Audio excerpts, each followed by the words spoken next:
Yes, hello to everyone. This is Emotional Vlogger. So naadit ta karon diri sa may Pit Empire ug mosulod ta sa sulod kinadri atong mga kauban sa massage no. Gikan mi nag community service so nang laag na lang pod mi diri diretso. So mao din diri ilang mga isda. Oh my god. Ting gwapo kay ni siya sa bawan. Shit. So wala pa dahil nakalaag din no, naani siya sa may Pulumulok going to Palcan Road.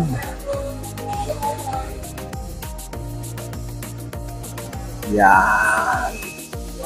Dito sa pinaka-hybrid nila nga pinakadako kayo. Wow.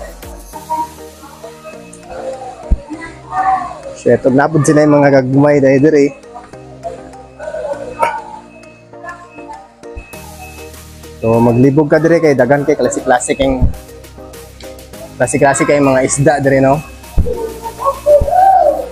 So na sila gagmay. So dili man ko suwito sa mga isda agud kung unsay mga pangalan na nino.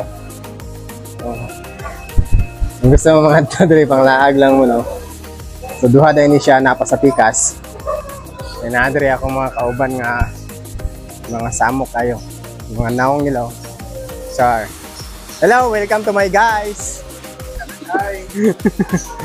Si Sir Dones. Hi.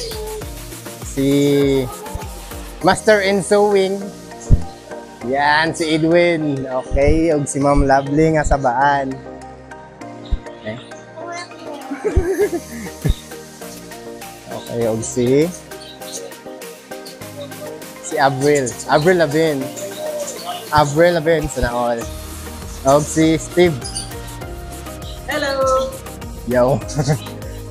So, gikan namin nag home service no, so nang grisyo mi dre nang laag mi dre. Napo dai sila yung mga ilaga no. Hey, katsuri.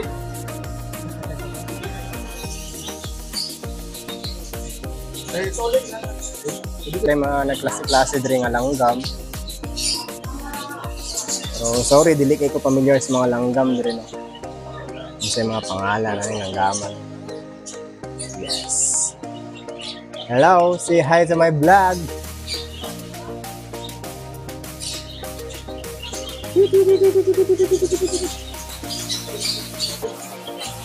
Nagkadaiya color o gwapo kayo na tanawon.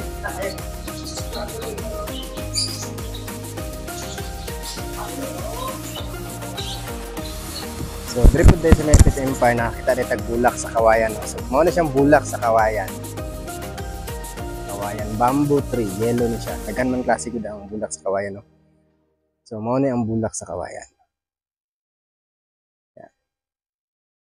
So, mga wala pa nakita o bulak sa kawayan, mao na siya. Ano siya mga petals.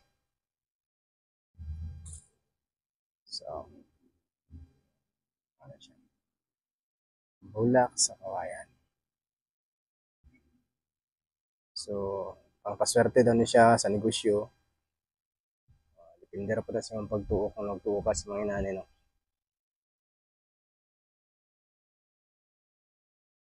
So, na pa.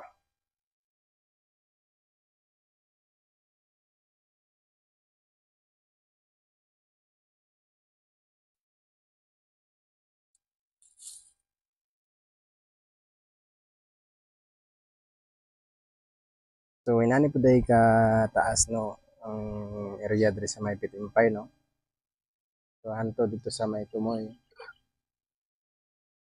So, okay pa ang view niya dito kay nabot siya mga tanom. So, nature kay ang dating. So, yan. Sa mga gusto maglaag pang pawala sa stress, pang pawala sa problema, gusto niyo ma-refresh.